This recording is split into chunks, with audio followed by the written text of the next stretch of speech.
Aujourd'hui, l'équipe de Ghost in Time vous emmène à Windsor dans les cantons de l'Est pour visiter ce qui fut la première poudrière construite au Canada.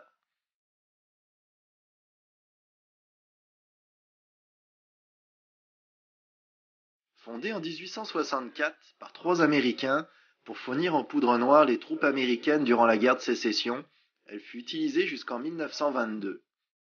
La fabrication de poudre noire était périlleuse et de nombreuses explosions ont eu lieu, détruisant de nombreux bâtiments et tuant 20 ouvriers. Les bâtiments les plus exposés étaient les moulins à roues, la presse et la granulation. L'équipe visitera ces endroits à la recherche d'éléments du passé, et peut-être auront-ils un signe d'une des 20 victimes de ce métier dangereux.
On est rendu au niveau du moulin à roues. C'était une des premières étapes où on mélangeait les ingrédients dans l'appareil qui est à côté de nous ici. Ce sont deux grandes roues avec une cuve en dessous dont le fond était en métal. Donc en tournant les roues, ça broyait les ingrédients, puis ensuite on les transférait aux étapes suivantes. Donc c'était une étape dangereuse parce que il y avait toujours des risques d'explosion, et c'est d'ailleurs le bâtiment où il y a eu le plus d'explosions et le plus de morts au niveau de la poudrière. Il y avait 3 bâtiments distincts. Donc on a le principal en arrière de nous avec les fondations quasiment intactes, et un petit peu plus loin il y en a 2 autres qu'on va aller voir, qui sont au bord de l'eau, qui sont par exemple totalement en ruine, même les fondations. Donc, on va se concentrer pour commencer sur ce bâtiment-ci.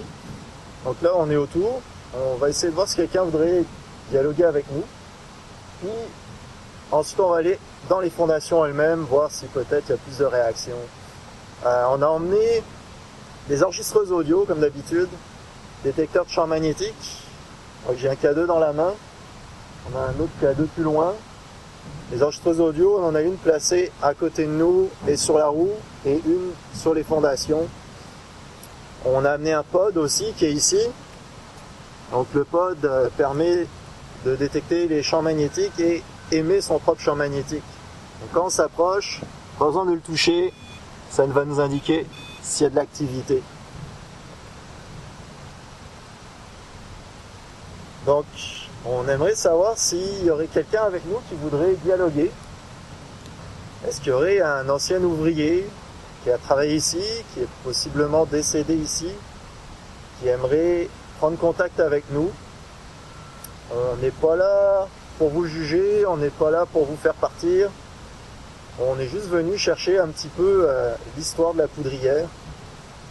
Donc si vous vouliez venir nous raconter peut-être un petit bout de votre vie, ou qu'est-ce qui s'est passé, ça nous permettrait d'en apprendre plus, puis peut-être la poudrière aussi au niveau du musée pour en apprendre plus. Donc c'est vraiment un questionnement qu'on est venu faire ici, et pas du tout le but de vous faire partir ou quoi que ce soit. Est-ce qu'il y a un ancien ouvrier qui aurait travaillé depuis l'ouverture? Je rappelle que ça a ouvert en 1864. Est-ce qu'un ouvrier qui manœuvrait ces grandes roues voudrait dialoguer? aucun appareil qu'on a emmené vous fera de mal. Que ça soit dit, c'est vraiment des appareils qui vont permettre de connaître votre présence, mais ils ne font pas de mal. Je vais essayer une chose, essayer de vous rappeler votre passé un petit peu. On va tourner les roues. Juste un tout petit peu. On va essayer de pousser les roues. C'est exactement ce que vous faisiez dans votre passé. Sauf que c'était mécanique, c'était avec la force de l'eau, évidemment.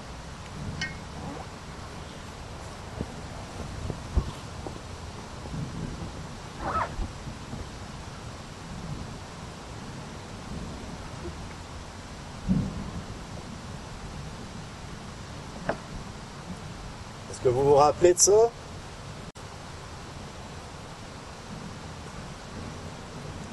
C'est exactement ce qui se passait pour broyer les ingrédients.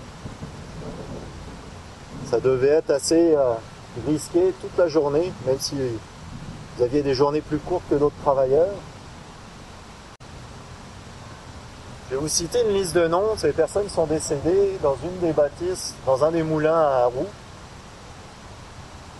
Si vous vous reconnaissez, on va commencer par les années.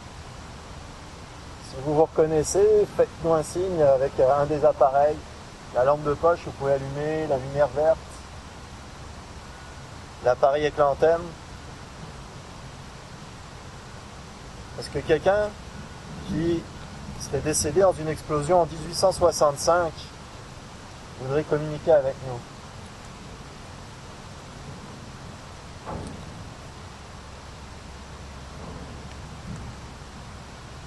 Levi Monk et David Swanson.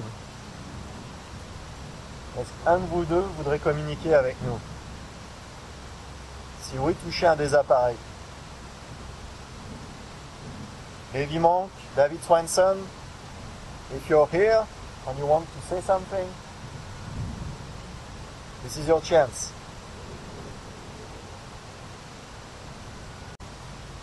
Télésphore Moreau, le 4 mai 1913. Vous, francophone, c'est sûr. Est-ce que vous êtes parmi nous? Est-ce que vous voudriez faire un signe? C'est facile. La lampe de poche est très simple et l'appareil avec l'antenne aussi va vous donner de l'énergie.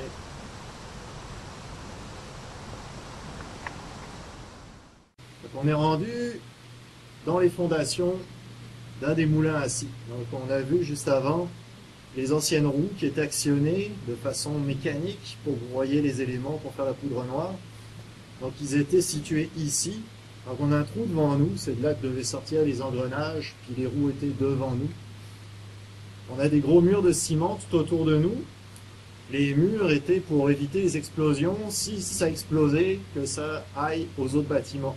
Donc éviter les explosions en série, puis plus de dégâts. Donc c'était limité à un seul bâtiment quand ça explosait. Évidemment, la personne qui était dedans avait très peu de chances de s'en sortir.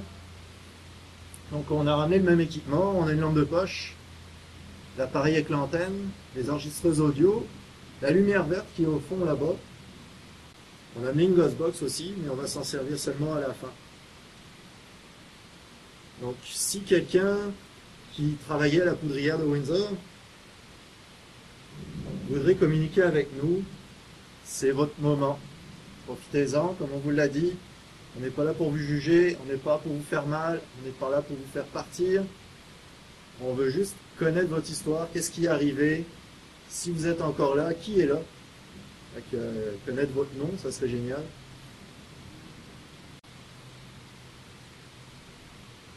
Y a-t-il un ancien employé de la Hamilton Powder ou de la Canadian Explosive Limited? Ça a eu plusieurs noms ici. Est-ce que vous voudriez nous faire un signe, communiquer avec nous? On est sur votre lieu de travail.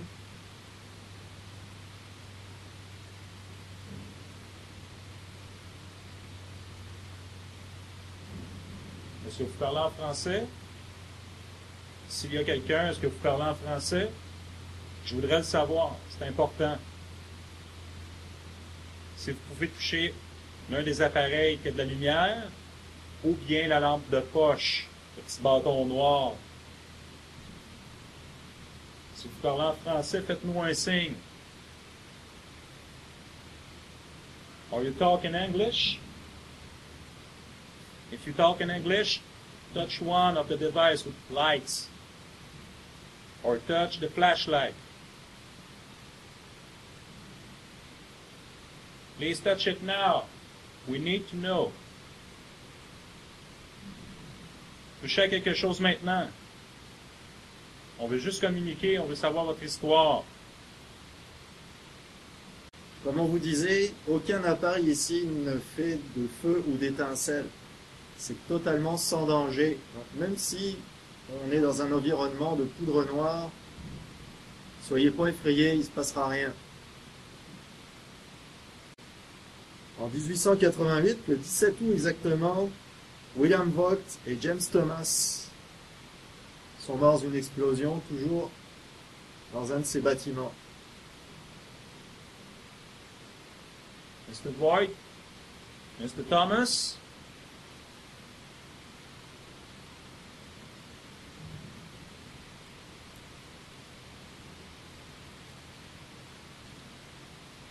C'est pas si vieux que ça, fait que si vous arrivez quelque chose, je suis sûr que vous avez encore de la famille qui est vivante, puis ça serait peut-être intéressant si vous avez un message à leur faire. Ou juste montrer que vous étiez fiers de travailler ici, parce que je suis sûr que vous étiez fiers de travailler à la compagnie et faire de l'argent.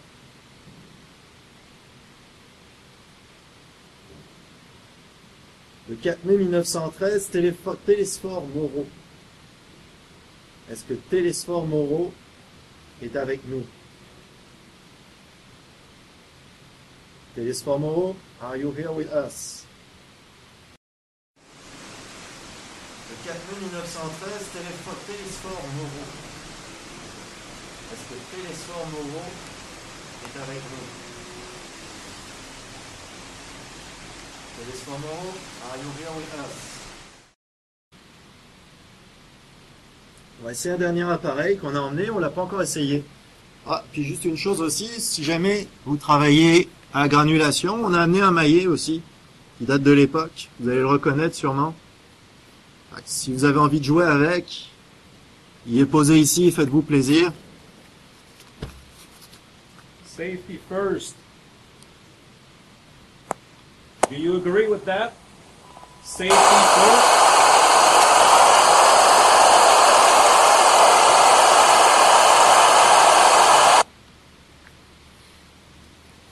Ok, donc l'appareil, pour vous expliquer, c'est une petite radio qui va scanner les fréquences radio en continu. Entre chaque poste radio, vous avez un son blanc. Dans ce son blanc, vous êtes capable de parler. C'est très rapide, c'est 100 millisecondes entre chaque poste. On peut même le régler à 150 millisecondes, c'est un petit peu plus lent. Donc vous pouvez dire un mot. Dites pas des phrases complètes.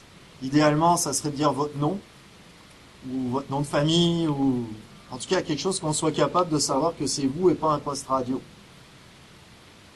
Alors juste à vous approcher de l'appareil qui est ici, puis parlez devant, vous concentrez. Nous, on va être capable de vous entendre en direct cette fois-ci.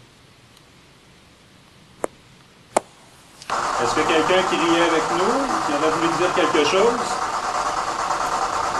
N'oubliez pas, vous avez toujours les autres appareils qui sont là. La lampe de poche, l'appareil avec antenne, les lumières vertes.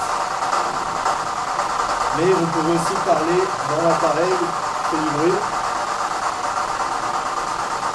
Et on va possiblement vous entendre. En plus là c'est le fun, il n'y a pas de radio qui interfère parce qu'on est dans du ciment. Ça sera peut-être pas le cas plus loin, donc profitez-en. Can you tell us your name, please?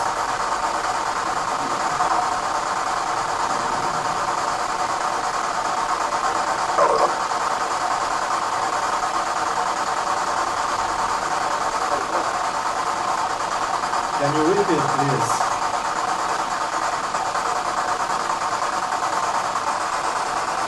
C'est votre dernière chance pour la radio à cet endroit-ci. C'est your last chance with the radio.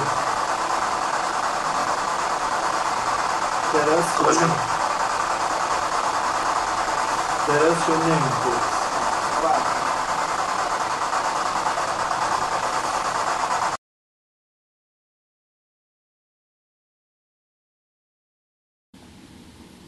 on est rendu au 3e moulin à roue, comme on disait.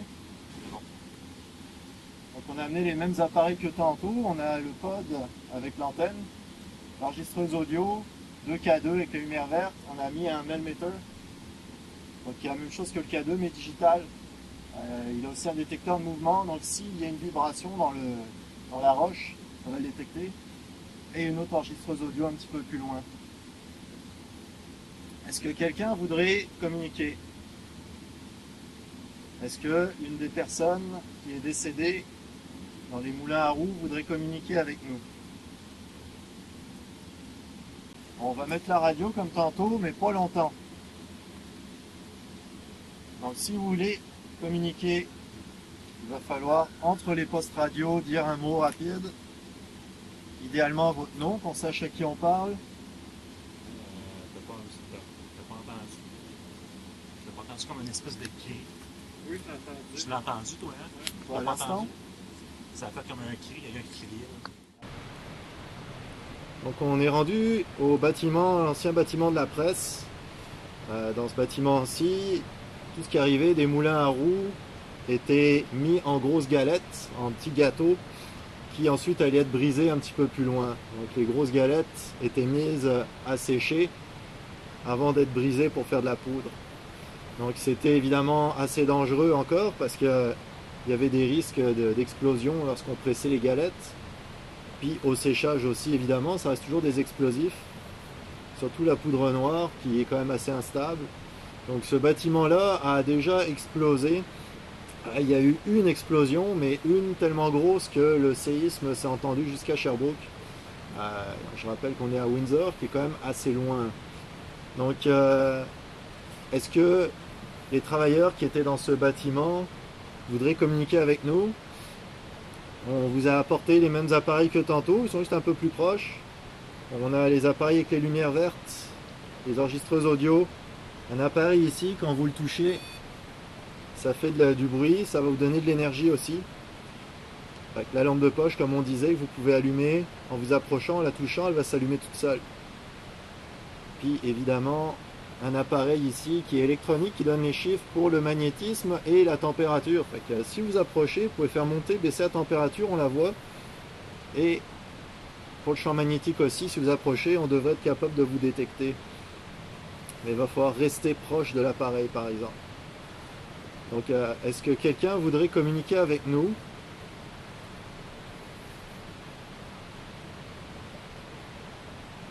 On sait qu'il y a juste eu un accident, 2 morts à cet endroit-ci. On va vous dire les noms. Vous allez peut-être vous rappeler...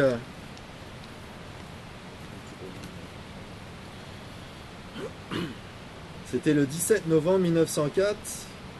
Joe Whitty et George Ebert. Ils travaillaient à la presse. Il y a eu un accident. L'explosion s'est fait ressentir à plus d'une dizaine de kilomètres d'ici.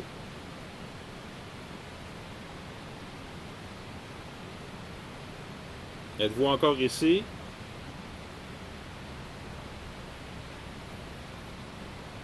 Est-ce que c'était une négligence de votre part ou une négligence de la part de l'entreprise? On sait que dans tous les accidents qui ont eu lieu à la poudrière, le coroner a toujours dit que c'était pas la faute de l'entreprise. Évidemment, toutes les grosses entreprises vont dire ça, parce que sinon, il va falloir qu'elles ferment leurs portes ou investissent dans la sécurité et donc perdent de l'argent.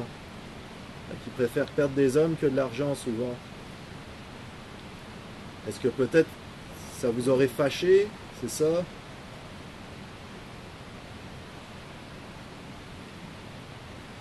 Est-ce que vous réagissez à ce que je viens de dire? Si oui, éteignez la lampe. On va pouvoir communiquer ensemble. Ça veut dire de vous éloigner de la lampe. Quand on vous dit de l'éteindre, vous éloignez de la source de lumière. Vous venez proche de moi. La lampe va éteindre toute seule. Puis ensuite, je vais vous poser d'autres questions. Puis si vous voulez dire oui, vous irez proche de la lampe, vous la toucherez. Est-ce que vous pourriez, s'il vous plaît, éteindre la lumière?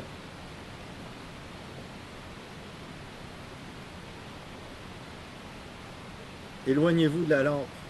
Éloignez-vous de nous, allez le plus loin possible.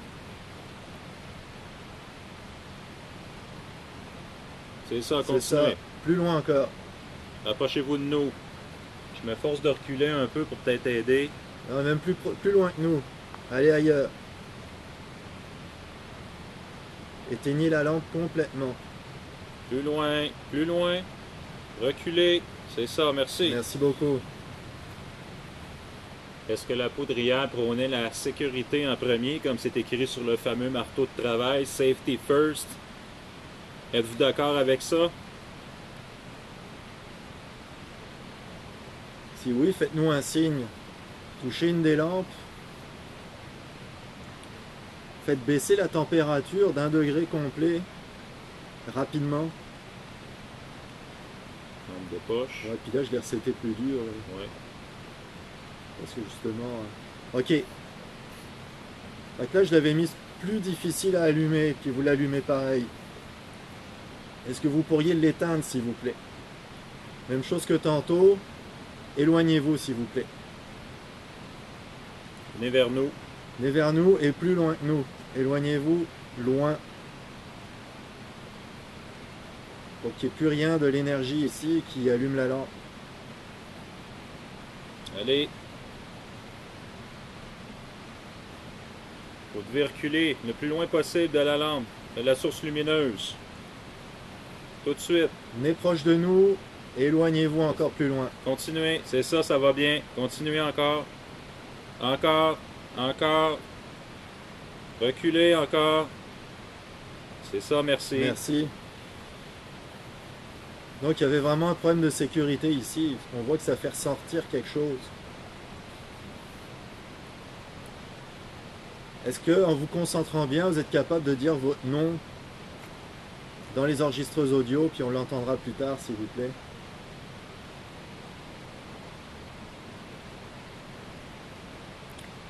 Il y a un appareil en face de moi avec un écran orange qui allume. C'est la température. Faites descendre la température en face de moi. Je veux voir les chiffres descendre. Je veux autre chose que la lampe de poche. Je veux d'autres preuves. C'est ça. On était à 84, 83, 82. On descend encore. Descendez en dessous du 8 degrés.